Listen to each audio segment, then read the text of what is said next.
Hey guys, welcome back to the channel. Today we have a bunch of results from the past weekend of the Vanguard Deluxe, and this time it's full of premium stuff. This is definitely a video that I want to cover exclusively for the premium format because obviously we don't have any results coming up yet. So this is a really good indication as to what, the BCS season might look like once it turns around to September, and just kind of a little bit of a sneak peek onto the premium side for, I guess, the Japan side, and what it could lead into the English side. If you guys need any coaching, my link is in the bottom right hand corner for Metafy. Feel free to hit me up a session and we can get started on your BCS season. So just going to note that this event, I think, cut to top 16. So notice how there's 9, 10, 11, 12, and then 13, 14, 15, 16. And then the other slide will cover 1 to 8. So we're going to go through all the lists, just kind of show you guys essentially what the decks are built to kind of do, and then just see what's viable. I guess, like, at the moment, pretty much any deck is viable as long as you know how to construct your deck, how the deck goes into the metagame at the moment, and that's pretty much like premium in a nutshell at the moment.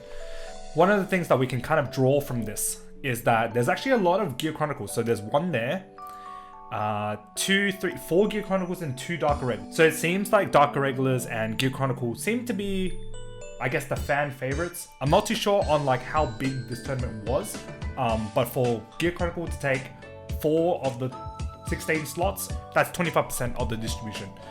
So, going into the BCS season, probably look out for Gear Chronicle. Probably a deck that people will play. Just going through the first deck that, I guess, topped. This is in no particular order. I know that Fuzzy posted the winning list, which is Victor as first place, and then I think Angel second place.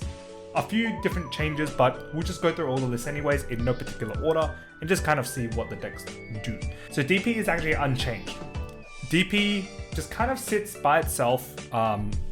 The deck just one-shots people, kind of splashes in a bunch of things, plays the Forbido Surrogate or whatever, to call, to grab 2 grade 3s, call them, and then pretty much open up slots for, like, your Taser Lage, which is good in a superior calling format. So you can start resting stuff. Only 1 Dizoros, which is pretty interesting. Playing the Zeal package and just a bit of other stuff. Playing 3 of the double power Laurel with the 1 Restander, and then 2 Honley, to be a little bit honest. Slows down a lot of multi-attack decks, especially in the early game, because this deck really struggles in the early game. But the deck itself, yeah, just kind of does what it does. The G-Zone, every deck runs Harmonics now, pretty self-explanatory. You get a free 20k shield going second, but otherwise, everything just kind of the same. So next up is Nubatama. So Nubatama, I think it got like retrained, if I'm not mistaken. So you can run, yeah, that's right. So it can run the new on-hit stride, which essentially combos with the G Oboro, pretty much on place, dominate, and then pretty much you have like the first Shiranui. What the Shiranui does is pretty much you rewrite into this, stack a bunch of 3s, and then drop a Mizukaze on the next turn. And then because you're playing Domination, you start to kill them with like Rene. I'm surprised this deck doesn't actually run a Targa Lord. Oh, actually it does. It does run. Oh no, this is Mugen Lord.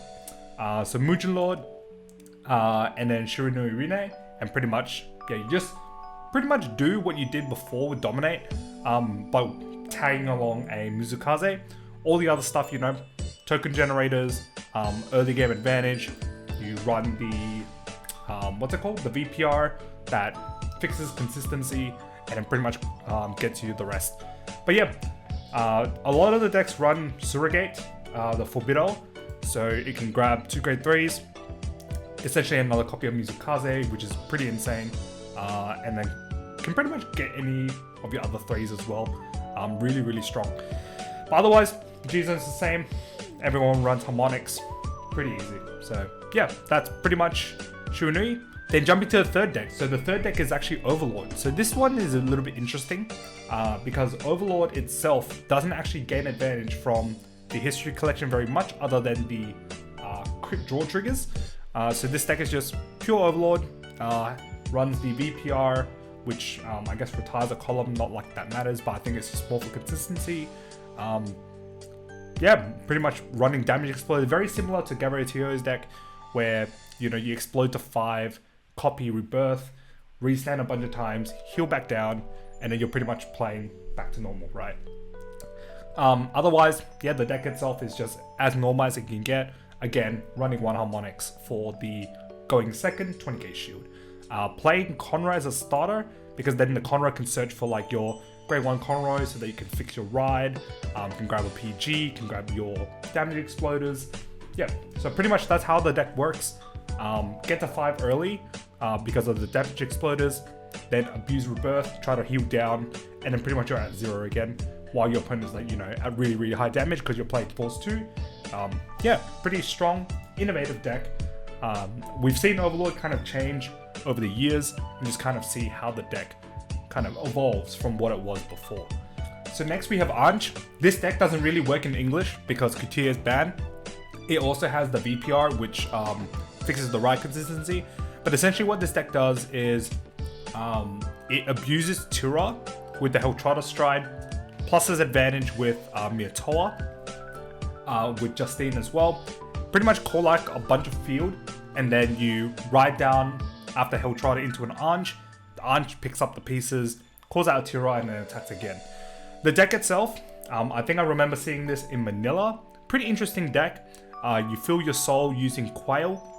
Quail allows you to fill that soul, and then pretty much you abuse it with like Miyatoa. You get early advantage using Liselot.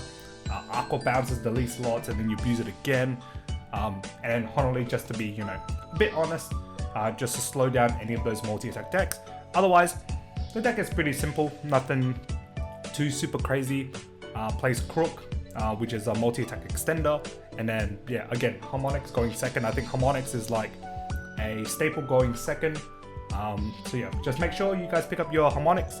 Bit expensive at the moment, but that's pretty much a card that you would need for the premium format going forward anyways. Then the next deck, so we have Spike Brothers. Pretty interesting because this deck doesn't actually run the G Rising Nova. It's just straight Force, 2 Force Rising Nova. Similar to what it was before. No greed on package. Plays Wink Killer Misery. Pretty interesting. Devil Dom Chemist. Pretty much all of the good stuff for Spike Brothers. Really capitalizing on the Galley Stride. No funny stuff with, riding G, Rising Nova, getting 2 Force or whatever, and then maybe like trying to ride down. I think maybe it's just for like really good consistency. You don't really need to go into, the on-hit stride so that, you get the 2 free Force, because this deck actually runs a lot of early game cards, which can play the grade 2 game really well, contesting for first stride. So a lot of these decks, you can either jump forward and then go into the on-hit stride if you don't actually have a really good early game. So something like Shiranui that we saw before doesn't really have a really good early game. But decks like this, where it has a really good grade 2 game, you don't really need to, sacrifice a slot where you can, bump up the consistency of your early game engine so that, it kind of fights through the first stride, then gets to the first stride, and then just kills your opponent. So yeah, that's pretty much Spike Brothers. So this next deck, this is probably the most interesting deck that I saw. Probably because I'm a Pale Moon enthusiast. Lucia, very, very interesting. I kind of was like scratching my head, like how does this deck kind of work? So it runs a lot, which is the countercharge Dorian clone, I'd say. So at the end of turn, you put like 3 units into soul and then countercharge 1. But I don't understand how this deck kind of functions, but then I kind of put the pieces together, right? So essentially what you do is you play the early game with Lillian, Sylvia, and Marichika, and then you also have the D Rising Dragon, which is a 20k shield, right? So you ride up into something like this, play like really heavy early game. So you're pretty much throwing down like your arenas early. Romy is there to deck compress. Zelma is like your purple trapezes for Silverthorn.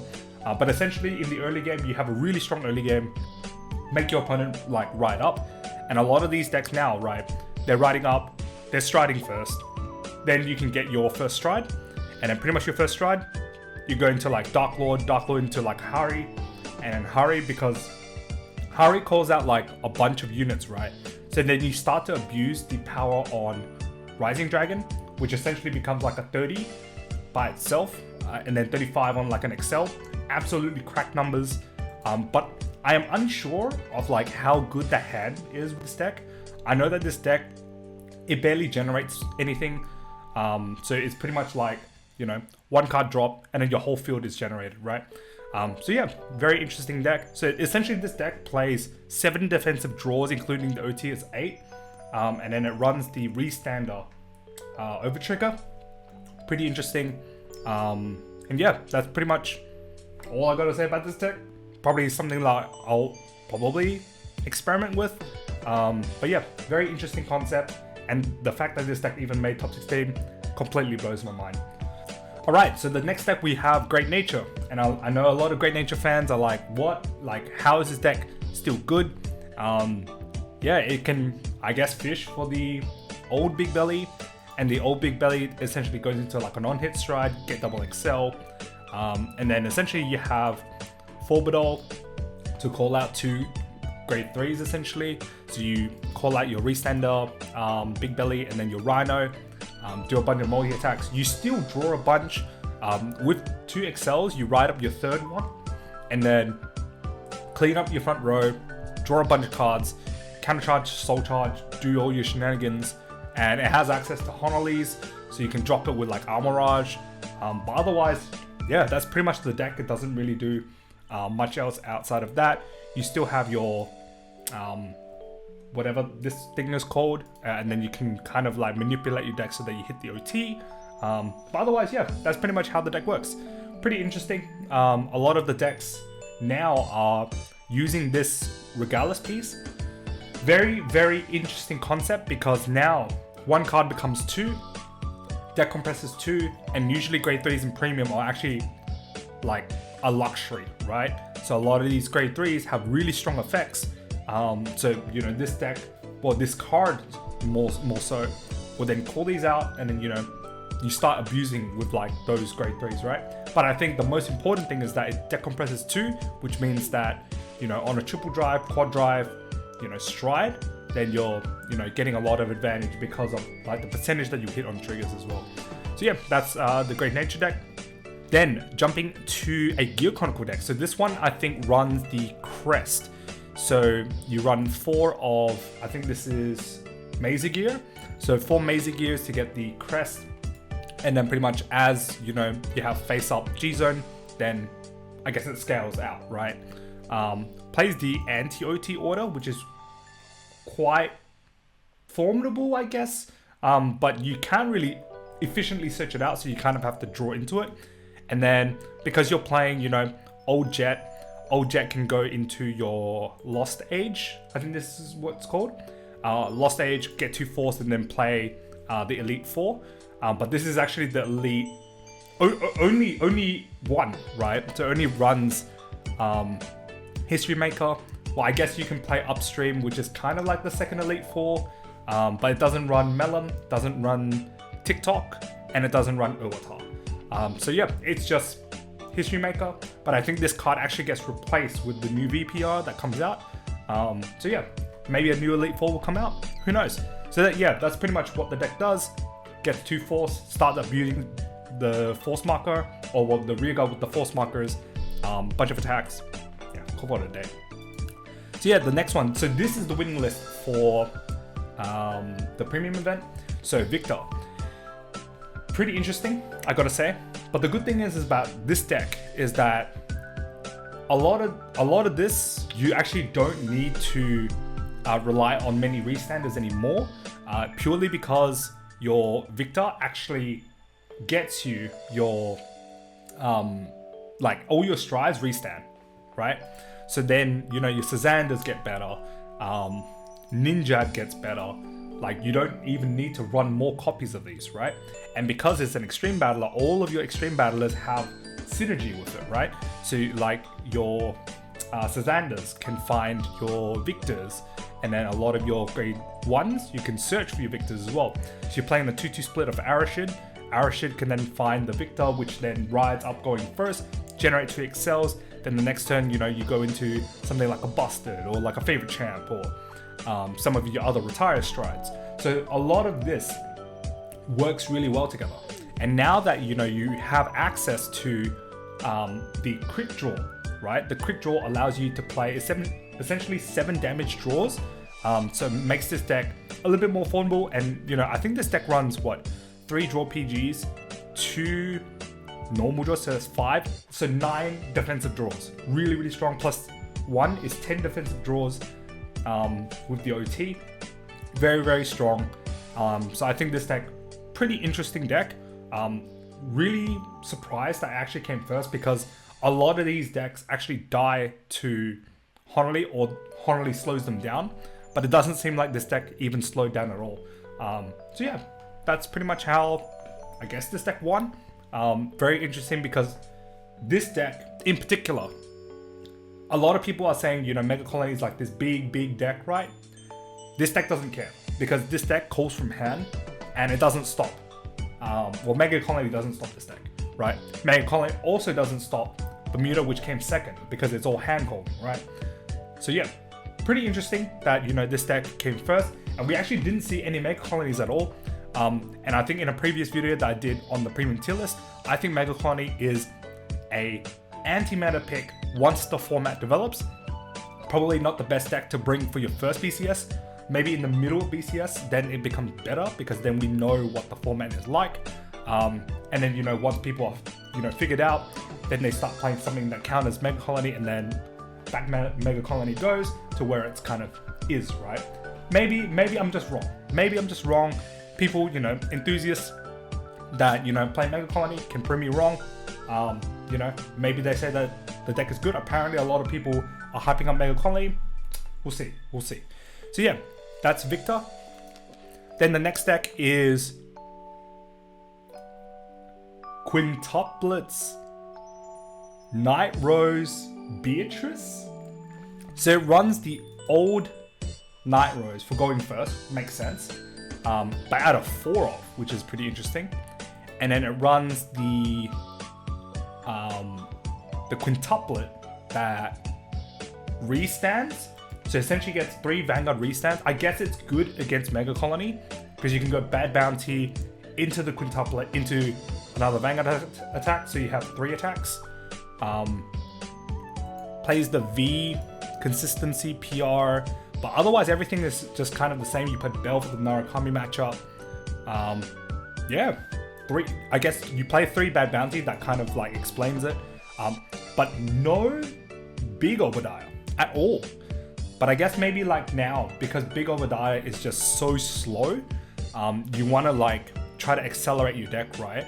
But this deck doesn't even play Navigator, so I'm not even too sure how this deck kind of mills in the early game, or does it even mill at all? Like, yeah, very, very interesting concept to me.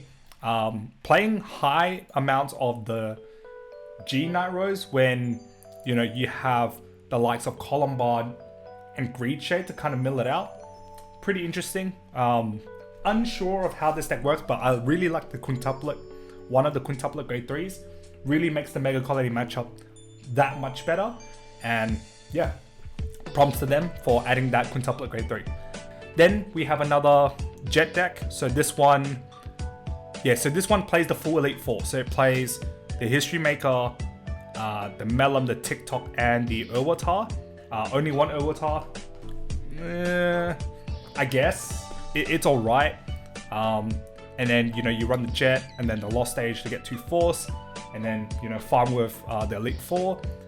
But afterwards, it doesn't really do anything, right? Maybe it goes into like next stage and, you know, farm a bunch more, but you only really get 2 Force with this deck. But I guess like, because you're only getting 2 Force, that's kind of like rewriting 2 V-Series grade 3s anyways. But yeah, pretty interesting deck.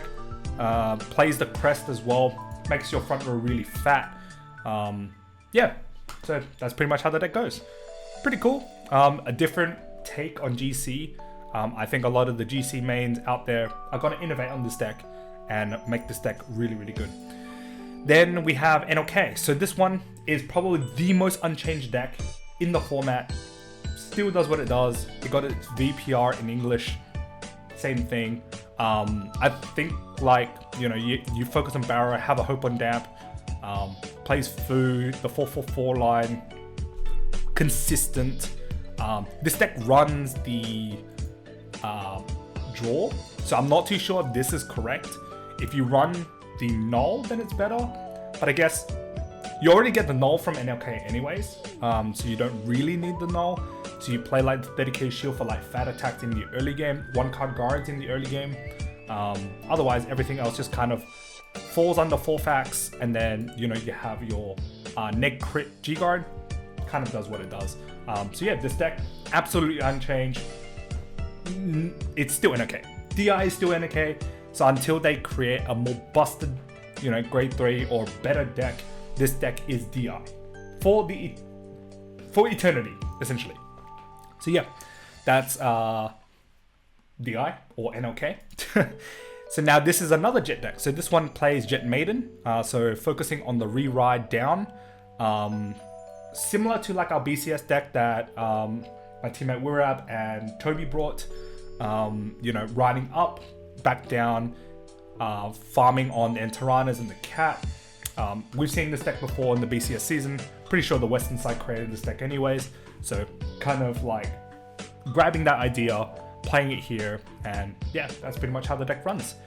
Then look at the next one, a different take. So this one runs the Elite Four. So it runs History Maker, Melum, TikTok, and Owatar. So this one runs 3 Owatars, Ballet for like, I guess like big power. Otherwise, yeah, that's pretty much how it is. Focusing on the 2/4s that you generate off Lost Age. And yeah, that's pretty much how the deck runs. Plays 4 crests, so the more face up G-Zone you have, then that circle is going to be absolutely disgusting. So yeah, that's Jet. Then we have a Thavas deck. So this one is quite weird. Plays the 1 Ravon and 1 G Thavas, searchable off the 1 G Nikki. I guess like your Repro Strike can find this, which then finds the grade 3, so it's a kind of a roundabout way to do it. But then also you're playing one of the order that counts as whatever. If you drop like an order, you can add it to hand. So pretty much allows you to call a card. And then, you know, riding V Thavas to ride up to Lambros, ride back down. Still playing a solid grade 2 game. So essentially, if you're playing against a deck that outgrade 2 games you, then you want to go into G Thavas, just ride up, get your 2 excels and call it a day. And then next go into like, you know, your Furigate or any of your, you know, finisher strides. Now you're only playing 1 Genbold. Genbold is really your only single first stride if your opponent gives you it. But yeah, that's pretty much how Thavas works. And then the last deck, NOK again, this one is a little bit different. So focusing on heavy soul charge, heavy draw using the Were Tiger Jaeger. And then dropping a hard leg and a hope on damp, and that's pretty much GG. If you've dropped those 2 in a turn and you get both of them off, it's game over. There is no way of you coming back. So yeah, very interesting take on it. This one runs the old Covetous Succubus, so very G oriented. So you know, you soul charge a bunch, soul charge 2, draw 1, soul charge 2, draw 1, counter charge 1, I think it was. Yeah, and then, you know, drop a hard leg, drop a hope on damp, and that's pretty much GG to your opponent.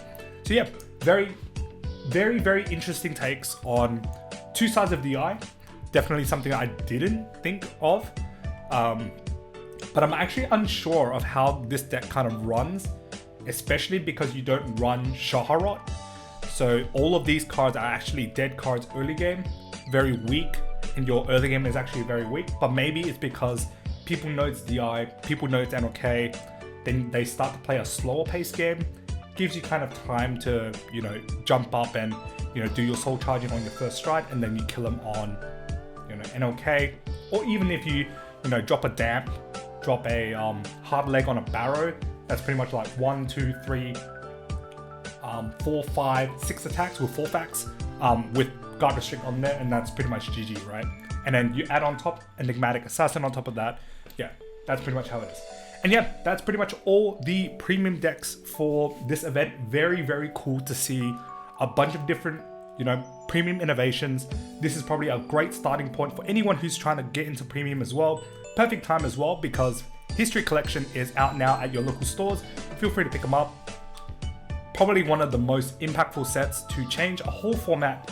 And yeah, you know, this format is very unsolved at the moment. Any deck can win, any deck can kind of perform. So feel free, you know, be innovative, be creative with your deck, and, you know, show results like this.